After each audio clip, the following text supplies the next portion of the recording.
আসসালামু আলাইকুম। কেমন আছেন? আশা করি ভালো আছেন। তো আজকে আপনাদের সামনে ছোট্ট একটা জিনিস নিয়ে উপস্থিত হইলাম। ভিডিওটা শুরু করলাম। তা হচ্ছে আপনার একে বলা হয় সেন্সর।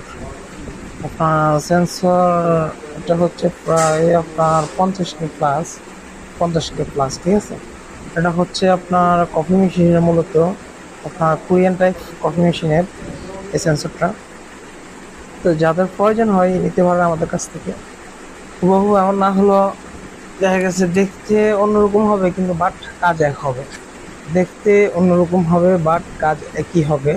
তো যাদের প্রয়োজন আমাদের কাছ থেকে অর্ডার করতে পারেন, কোনো অসুবিধা নাই। এবং কি কফি মেশিনের যে কোনো সার্ভিসিংয়ের জন্য আমাদের সাথে আপনারা যোগাযোগ করতে পারেন। ইনশাআল্লাহ আশাবাদী আমরা 100% আপনাকে সেবাটি দিতে পারবো। ইনশাআল্লাহ আমরা আশাবাদী।